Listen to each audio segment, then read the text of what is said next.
Hola, bienvenidos ya a la lección 3.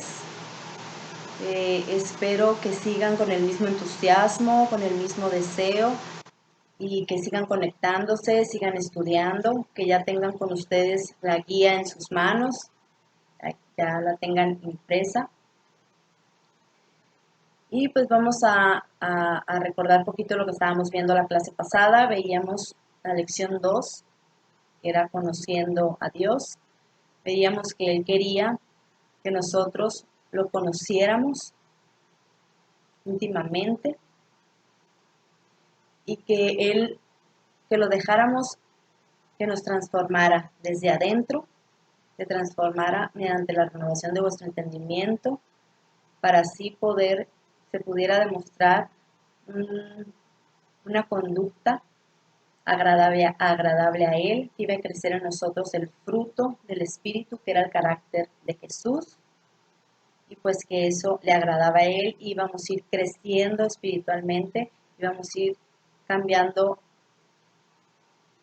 la manera de ver la vida de acuerdo a su perspectiva.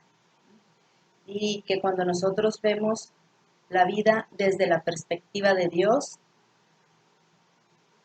pues vemos toda situación, toda dificultad, toda tribulación como una oportunidad para crecer en su confianza, para crecer en la dependencia de Él y responder de una manera que lo glorifique y lo exalte a Él. Bueno, hoy vamos a ver la lección 3, que se llama Los principios de la salvación. Vamos a ponernos en las manos de Dios primero. Padre, te damos gracias porque nos sigues permitiendo brindar estas clases, que sean de mucha bendición. Te pido ser instrumento útil en tus manos, que por medio de tu Espíritu Santo tú nos traigas entendimiento de tu enseñanza y podamos comprender tu grandeza, tu amor y todas las riquezas que tenemos en ti, Padre. Te lo pedimos en el nombre de tu Hijo Jesucristo. Amén.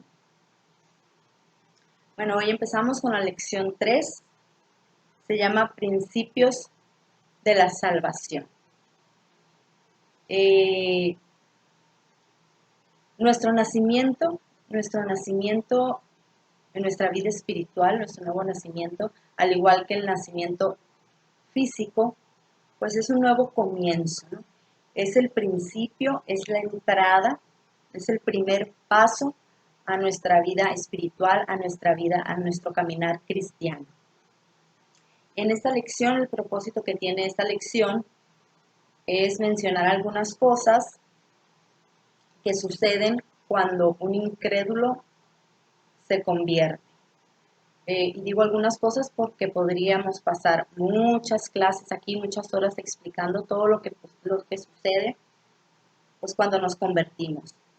Igual, cuando ustedes estén discipulando, pues el Espíritu Santo es el único que sabe las necesidades del discípulo. Entonces siempre pedir su dirección, para que igual Él nos puede mostrar si debemos incluir algo más en una clase, ¿no? Entonces, como les digo, pues aquí solamente vamos a hablar sobre algunas cosas que suceden en la conversión. Y es muy importante decir antes que la vida espiritual, la vida cristiana no debe basarse o centrarse en la salvación, sino en Cristo, ¿no? Que fue quien hizo posible esta salvación, fue el que realizó ese acto de amor, de obediencia, para que nosotros pudiéramos ser perdonados, ser salvos y reconciliados con Dios. Vamos a empezar aquí en el número 1, en la página 17 de su guía, con el número 1 explicando algunos atributos de Dios, que son la misericordia, la gracia, que están íntimamente relacionados con la salvación. Bueno, primero vamos a ver lo que es misericordia. Misericordia es cuando nosotros no recibimos lo malo que merecemos. cuando no recibimos lo malo que merecemos. ¿Qué merecíamos nosotros? ¿Qué merecíamos cuando éramos incrédulos? Merecíamos la muerte, merecíamos el infierno, merecíamos castigo, juicio de Dios. Pero Dios, por su misericordia, no nos castiga, nos libera del juicio, nos perdona. Ahora vamos a ver lo que es la gracia. La gracia es cuando, aparte de que no recibimos lo malo que merecemos, Él nos da todavía algo bueno que no merecemos. Es cuando Él nos regala algo, nos da. Es un favor inmerecido. ¿Y qué nos regala Él? Pues nos regala el perdón de nuestros pecados, la salvación, una vida nueva, una vida abundante, su Espíritu Santo. Nos hace coherederos juntamente con Cristo. Y muchas cosas más, ¿no? Ahora vamos a poner una ilustración donde vamos a poder explicar con mayor detalle estos significados, ¿no? En esta imagen podemos ver a una persona que va en su automóvil y que es detenido por un policía porque va a exceso de velocidad. Entonces, de acuerdo a esta imagen y a este ejemplo, vamos a explicar los términos que veíamos hace ratito. Hagan de cuenta que nosotros vamos en nuestro carro, vamos a exceso de velocidad y si tenemos suerte, el policía no me detiene. Eso es suerte. Nosotros vamos a exceso de velocidad, pero el policía no me detiene porque tenemos suerte. Si el policía me detiene y me levanta la multa, está aplicando la justicia. O sea, es lo que yo merezco, es lo justo que me suceda si yo voy a exceso de velocidad, pues que el policía me detenga y me levante la multa o la infracción. Ahora, si el policía me detiene, pero no me levanta la multa, eso es misericordia. Tuvo misericordia de mí, o sea, no recibo lo malo que merezco. Yo merecía que me levantara la multa, pero el policía sí me detiene, pero no me levanta la multa. Eso es misericordia. Si el policía me detiene, me levanta la multa, pero el policía paga la multa que yo debo, eso es gracia. O sea, estoy recibiendo lo bueno que no merezco. O sea, yo no tengo manera de pagar la multa y entonces pues él la paga por mí. Eso es gracia. Entonces, esto es lo que sucede, es lo que Dios hace con nosotros en la salvación. Nosotros estábamos en pecado y no podíamos pagar, alguien tenía que pagar por eso, por el pecado. Nosotros no podíamos pagar porque nuestra sangre, o sea, si nosotros dábamos nuestra sangre no era santa, no era limpia. Y entonces Dios decide pagar la deuda de nosotros por medio de su Hijo Jesucristo, que viene a vivir aquí en la tierra, que nunca pecó y que por amor y obediencia a su Padre muere en la cruz para que nosotros pudiéramos ser perdonados y reconciliados con Dios. Porque su sangre, si era santa, estaba limpia. Y entonces, por medio de él, de su sangre, fue satisfecha la justicia de Dios.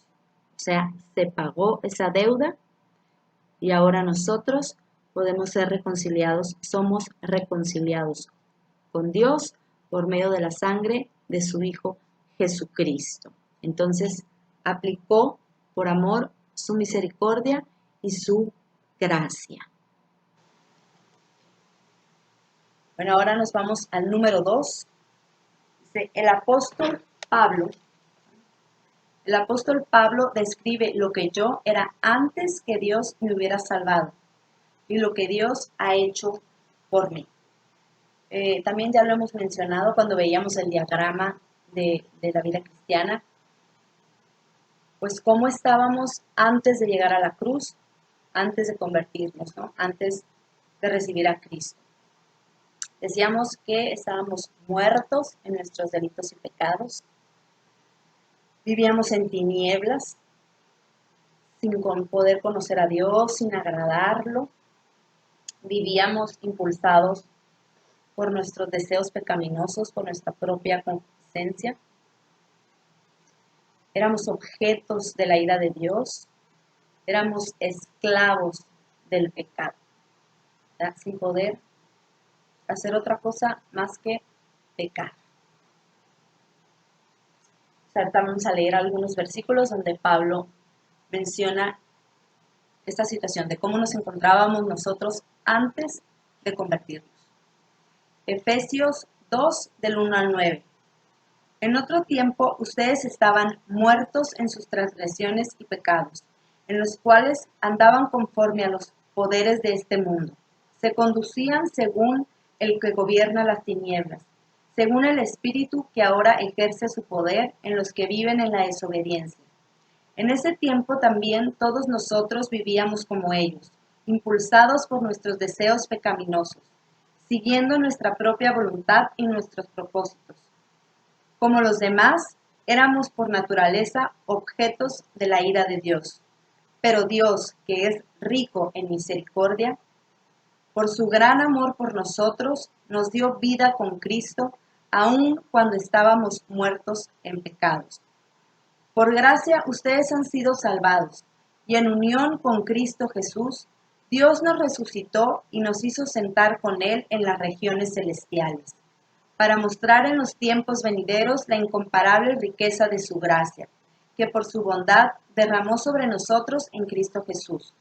Porque por gracia ustedes han sido salvados mediante la fe. Esto no procede de ustedes, sino que es el regalo de Dios, no por obras para que nadie se jacte. Tito 3, del 3 al 8. En otro tiempo también nosotros éramos necios y desobedientes. Estábamos descarriados y éramos esclavos de todo género de pasiones y placeres. Vivíamos en la malicia y en la envidia. Éramos detestables y nos odiábamos unos a otros. Pero cuando se manifestaron la bondad y el amor de Dios, nuestro Salvador, Él nos salvó, no por nuestras propias obras de justicia, sino por su misericordia. Nos salvó mediante el lavamiento de la regeneración y de la renovación por el Espíritu Santo, el cual fue derramado abundantemente sobre nosotros por medio de Jesucristo nuestro Salvador. Así lo hizo para que, justificados por su gracia, llegáramos a ser herederos que abrigan la esperanza de recibir la vida eterna. Este mensaje es digno de confianza y quiero que lo recalques para que los que han creído en Dios se empeñen en hacer buenas obras, esto es, excelente y provechoso para todos. Entonces, pues como dice aquí Pablo, ya mencionamos cómo nos encontrábamos en nuestra situación antes de convertirnos. Dios, pues así ve al incrédulo. Pero cuando pues ya venimos a Él nos ve de manera diferente, como vamos a ver ahorita. Dios no nos juzga comparándonos con otros, como hacemos nosotros. Más bien, Él nos evalúa a nosotros comparados con su propio carácter. Bueno, nosotros somos muy dados a compararnos con los demás, con otros creyentes, ¿no? Que si, no, pues yo estoy mejor porque yo estoy sirviendo, no, pues yo, canto muchas alabanzas y levanto las manos y estoy haciendo esto y pues él no, no, pues estoy mejor yo y así. Pero Dios no nos ve así. Él nos evalúa de acuerdo a su carácter, de acuerdo a lo que Él está obrando en nosotros, a lo que nosotros dejamos, recuerden, que Él obre. Recuerden que Él nos está formando a imagen y semejanza de su Hijo Jesucristo. Entonces tenemos que crecer en eso, en su carácter, en lo que Él nos está revelando, en lo que nos está mostrando, en lo que debemos estar caminando en ese momento, ¿no? Entonces, si somos obedientes, de esa manera Él nos evalúa. no nos evalúa comparándonos con los demás. Bueno, con la entrada del pecado al mundo, eh, la humanidad cayó en una situación de desesperación, de dolor, de sufrimiento, de llanto, y ese estado que trajo el pecado a nuestras vidas, pues esta condición de dolor trajo a que Dios pusiera en marcha su plan de salvación, su plan para salvarnos, para rescatarnos. Dice, y nos da también, aquí lo mencionaba también cuando nosotros venimos a Él, nos da vida eterna y nos da esperanza, ¿no? Nos da esperanza, dice. Es esta triste condición de dolor en que el pecado nos dejó lo que hizo que Dios pusiera en marcha su plan de salvación. El amor compasivo de Dios ante la miseria humana. Nos vamos al punto número 3 de su página 18. Y aquí vamos a ver el principio de la sustitución. Dice, la salvación es una cuestión de sustitución. El carácter de Dios, decíamos, Dios es un Dios justo. Veíamos clases pasadas que hay unas verdades que no se pueden ver, verdades bíblicas que no se pueden ver separadas, ¿no? Que se refuerzan juntas y que es esta verdad. Por ejemplo, Dios es bueno, pero también Dios es un Dios justo y no puede pasar por alto el pecado. Entonces, si hay un pecado, pues tiene que haber un castigo. Alguien tiene que pagar por eso. Y entonces aquí es donde entra el sustituto, ¿no? Dice, inciso A, la gracia de Dios fue evidente aun cuando Adán y Eva le desobedecieron por primera vez. La primera vez que podemos ver que Dios pues toma mano o aspecto de ese sustituto es en el huerto del Edén con Adán y Eva, ¿no? Dice en Génesis 3, del 21 al 24. Vamos a leer. Nada más, aquí vienen todos los versículos anteriores, ¿no? Todo lo que sucede. O sea, Dios solo les da un mandamiento, que no coman del fruto del árbol del bien y del mal. Desobedecen, comen de ese fruto e inmediatamente mueren espiritualmente. No mueren físicamente, pero mueren espiritualmente. Y entonces, ¿qué hacen ellos? Pues primero echan la culpa. Eva le echa la culpa a la serpiente, Adán le echa la culpa a Eva. Total que entonces ya no dejan de conocer a Dios porque se esconden. Se esconden y ellos tratan de hacerse aceptables a Dios con sus propios medios. ¿Qué hacen? Eso se ve representado con las hojitas de la higuera, ¿no? Que toman para taparse. Dice entonces, vamos a leer Génesis, nada más, del 3, del 21 al 24. Dios el Señor hizo ropa de pieles para el hombre y su mujer, y los vistió y dijo, el ser humano ha llegado a ser como uno de nosotros, pues tiene conocimiento del bien y del mal. No vaya a ser que extienda su mano y también tome del fruto del árbol de la vida, y lo coma y viva para siempre. Entonces Dios el Señor expulsó al ser humano del jardín del Edén para que trabajara la tierra de la cual había sido hecho. Luego de expulsarlo, puso al oriente del jardín del Edén a los querubines y una espada ardiente que se movía por todos lados para custodiar el camino que lleva al árbol de la vida. Entonces, como veíamos, que dijimos que Adán y Eva en sus propias fuerzas trataron de hacerse aceptos a Dios y se cubren con estas hojitas de la higuera.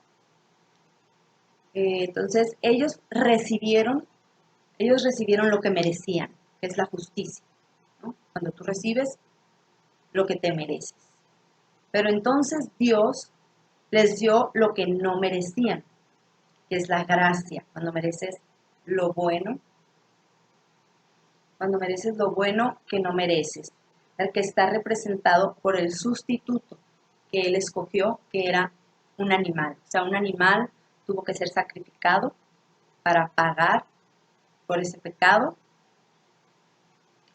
Dice, este sacrificio de un animal fue una representación del sacrificio máximo de Jesucristo en la cruz por los pecados de la raza humana entera.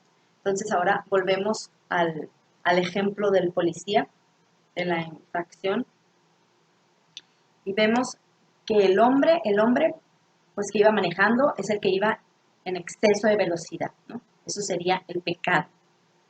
Él va en exceso de velocidad, es el pecado. Luego llega Dios o el policía y le levanta la infracción.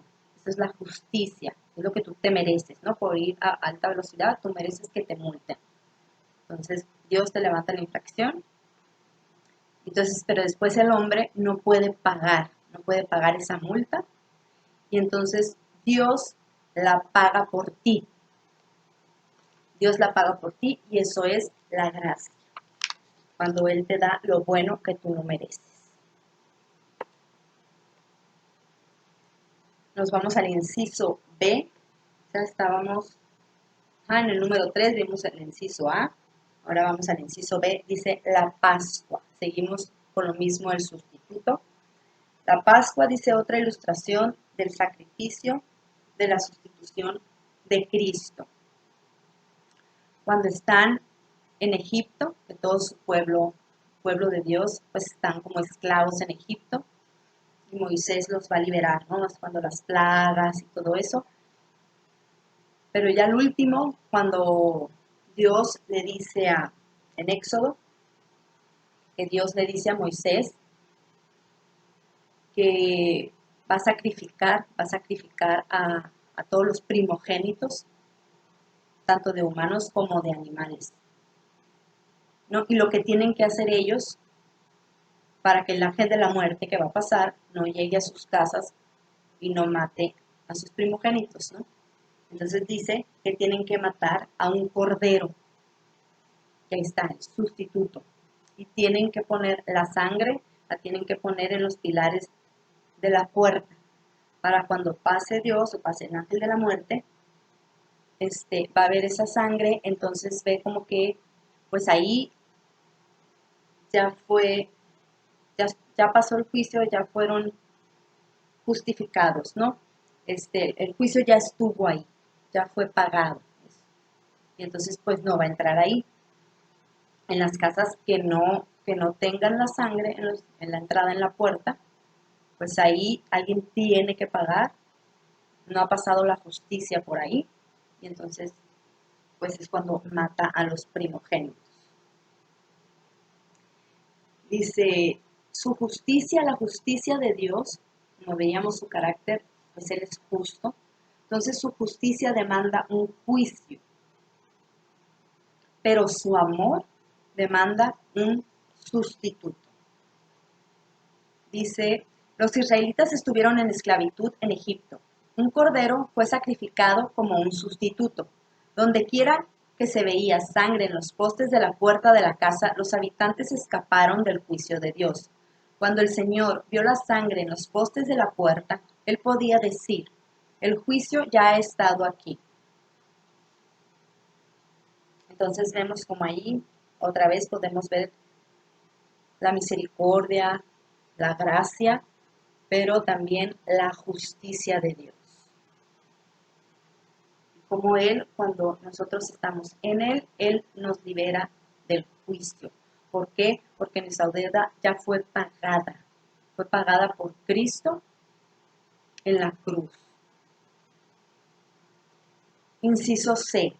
El sacrificio de Jesucristo como nuestro sustituto fue el plan de Dios para nuestra salvación. Todos estos versículos que vamos a ver aquí hablan sobre lo que yo merecía, pero lo que Dios hizo, ha hecho por nosotros, ¿no?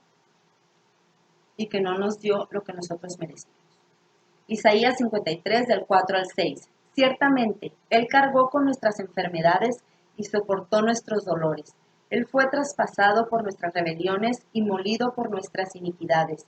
Sobre Él recayó el castigo, precio de nuestra paz, y gracias a sus heridas fuimos sanados. Todos andábamos perdidos como ovejas, cada uno seguía su propio camino, pero el Señor hizo recaer sobre él la iniquidad de todos nosotros, o sea, sobre Cristo, su Hijo. Segunda de Corintios 5:21. Al que no cometió pecado alguno, por nosotros Dios lo trató como pecador, para que en él recibiéramos la justicia de Dios. Gálatas 3:13. Cristo nos rescató de la maldición de la ley al hacerse maldición por nosotros, pues está escrito, maldito todo el que es colgado de un madero. Y Primera de Pedro 3:18. Porque Cristo murió por los pecados una vez por todas, el justo por los injustos, a fin de llevarlos a ustedes a Dios. Él sufrió la muerte en su cuerpo. O sea, Él pagó por nosotros. Dios nos dio a su Hijo. Su Hijo nunca pecó y por amor y por obediencia, pues dio su vida para que nosotros fuéramos rescatados, como decíamos, para que nosotros fuéramos perdonados, justificados y reconciliados con Dios el Padre. Entonces es muy importante entender y reconocer que nosotros no merecíamos nada de lo que hoy tenemos, de lo que Dios ha hecho por nosotros, de lo que Dios nos ha regalado, por su misericordia, por su amor y por gracia solamente. No por nada que nosotros hiciéramos o pudiéramos hacer. Vamos al punto número 4. Dice aquí, reitera lo mismo, dice, he sido salvado por su amor, no porque lo merezco. Juan 6:37. Todos los que el Padre me da vendrán a mí, y al que a mí viene no lo rechazo. Juan 6:44. Nadie puede venir a mí si no lo atrae el Padre que me envió, y yo lo resucitaré en el día final. Romanos 3, del 10 al 12. Así está escrito, no hay un solo justo, ni siquiera uno. No hay nadie que entienda, nadie que busque a Dios. Todos se han descarriado, a una se han corrompido, no hay nadie que haga lo bueno, no hay uno solo. Romanos 4, 4 al 8. Ahora bien, cuando alguien trabaja, no se le toma en cuenta el salario como un favor, sino como una deuda. Sin embargo, al que no trabaja, sino que cree en el que justifica al malvado, se le toma en cuenta la fe como justicia. David dice lo mismo cuando habla de la dicha de aquel a quien Dios le atribuye justicia sin la mediación de las obras. Dichosos aquellos a quienes se les perdonan las transgresiones y se les cubren los pecados. Dichoso aquel cuyo pecado el Señor no tomará en cuenta. Y Efesios 1, del 3 al 8. Alabado sea Dios, Padre de nuestro Señor Jesucristo, que nos ha bendecido en las regiones celestiales con toda bendición espiritual en Cristo. Dios nos escogió en Él antes de la creación del mundo, para que seamos santos y sin mancha delante de Él. En amor nos predestinó para ser adoptados como hijos suyos por medio de Jesucristo, según el buen propósito de su voluntad, para alabanza de su gloriosa gracia que nos concedió en su amado. En Él tenemos la redención mediante su sangre, el perdón de nuestros pecados, conforme a las riquezas de la gracia que Dios nos dio en abundancia, con toda sabiduría y entendimiento. Les recomiendo también ahí en el canal de YouTube el primer video que subí. habla de la salvación. Pues para que lo vean, ahí también se explica todo desde el Génesis, lo que pasa y cómo llegamos a Cristo. A continuación, vamos a ver una imagen para explicar la diferencia entre religión y el cristianismo verdadero. ¿Cuál es la diferencia entre la religión y el cristianismo? La religión enseña en todo el mundo que hay algo que el hombre puede hacer para ser aceptable ante Dios.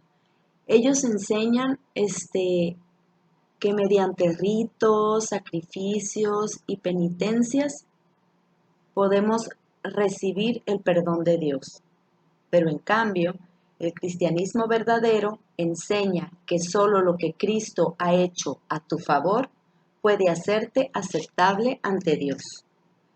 Juan 14:6 Yo soy el camino, la verdad y la vida, le contestó Jesús. Nadie llega al Padre sino por mí. Hechos 4:12 De hecho, en ningún otro hay salvación, porque no hay bajo el cielo otro nombre dado a los hombres mediante el cual podamos ser salvos. Por último, nos vamos al número 6. Jesús dio una vista global de la salvación. Juan 5:24. Este es un buen versículo para memorizar, dice. Jesús dijo, ciertamente les aseguro que el que oye mi palabra y cree al que me envió, tiene vida eterna y no será juzgado, sino que ha pasado de la muerte a la vida. Lo vamos a leer otra vez. Dice, Jesús dijo, ciertamente les aseguro que el que oye mi palabra y cree al que me envió, tiene vida eterna y no será juzgado, sino que ha pasado de la muerte a la vida. Que es lo que pues hemos visto, ¿no? Que antes estábamos muertos, vivíamos en tinieblas, y que todo lo hace Él, ¿no? Su Espíritu Santo nos atrae con cuerdas de amor a Él, hace la obra en nosotros, nos trae convicción de pecado, nos da convicción de pecado, arrepentimiento, y pues clamamos a Dios por perdón, Él nos perdona. Aparte nos da fe, porque dice que es por fe. Él nos da esa fe, creemos en Él, pues como les digo, Él nos perdona, nos justifica por medio de la sangre de su Hijo Jesucristo, y nos da una vida nueva. Nacemos de nuevo, nos da su Espíritu Santo, nos da vida eterna, y pues dice aquí en Efesios, nos da toda bendición espiritual en las regiones celestes. Entonces tenemos pues que vivir agradecidos a Él y sin gozo, en gozo, siempre y dándole gracias por todo.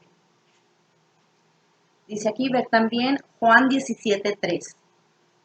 Y esta es la vida eterna, que te conozcan a ti, el único Dios verdadero, y a Jesucristo, a quien has enviado. ¿No? A continuación, ya por último, vamos a ver la última imagen. La vida eterna no es un objeto, sino una calidad infinita de existencia con Dios. Amén. Pues wow, ¿quién no desea estar en su presencia delante de Él y por toda la eternidad? Bueno, y con esto pues terminamos la lección 3, que tiene mucho más. Yo les recomiendo que la vuelvan a leer y que vayan a todos los versículos, que comprendan, porque como vemos, este es el inicio, la salvación es el inicio de nuestra vida cristiana, y tenemos que comprender bien qué pasa cuando nosotros nos convertimos, que ahora estamos en Cristo, y todo lo que yo soy en Cristo mi identidad en Cristo, que somos coherederos juntamente con Él, y para poder vivir una vida pues, en paz, en gozo y de agradecimiento y rendida a nuestro Señor.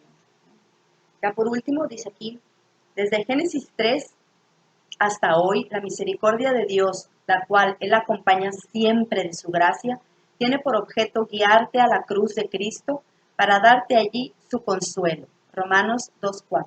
Y también una esperanza ciertísima de vivir en un mundo donde el pecado y sus efectos serán desterrados para siempre. Segunda de Pedro 3:10. Bueno, con esto nos despedimos. Muchas gracias, espero que haya sido de mucha bendición y que de verdad vuelvan a revisarla, vuelvan a revisar esta lección, vayan a los versículos, los revisen en otras versiones y que le pidan a Dios pues que les revele y que les dé entendimiento, ¿no?, de lo que ahora somos en Cristo y pues para vivir para Él, sirviéndole con todo nuestro corazón, llamándole con todo nuestro corazón y con toda nuestra alma y con toda nuestra mente, con todas nuestras fuerzas. Gracias, que Dios nos bendiga y nos vemos en la próxima lección.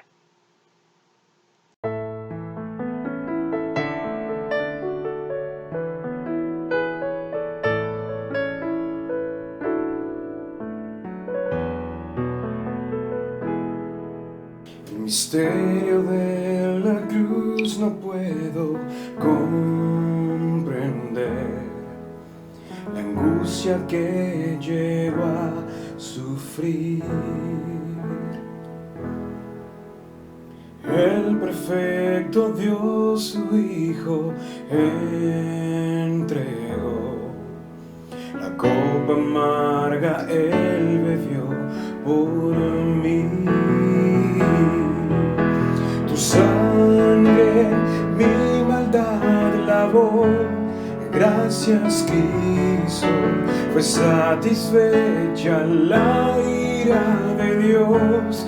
Gracias Cristo, tu enemigo fui y hoy me siento a tu mesa. Gracias Cristo.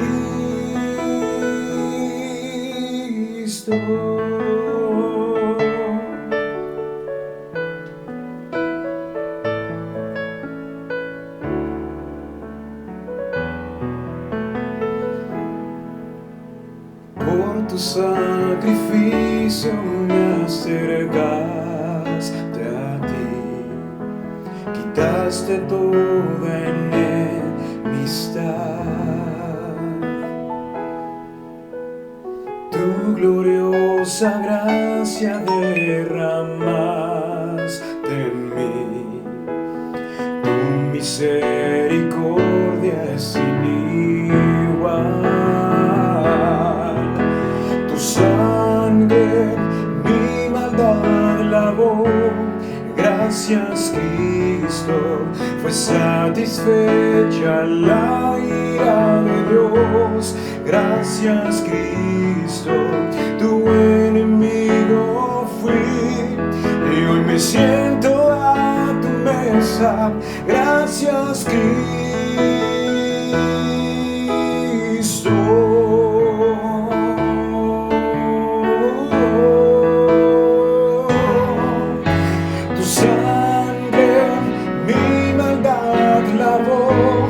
Gracias Cristo, fue satisfecha la ira de Dios.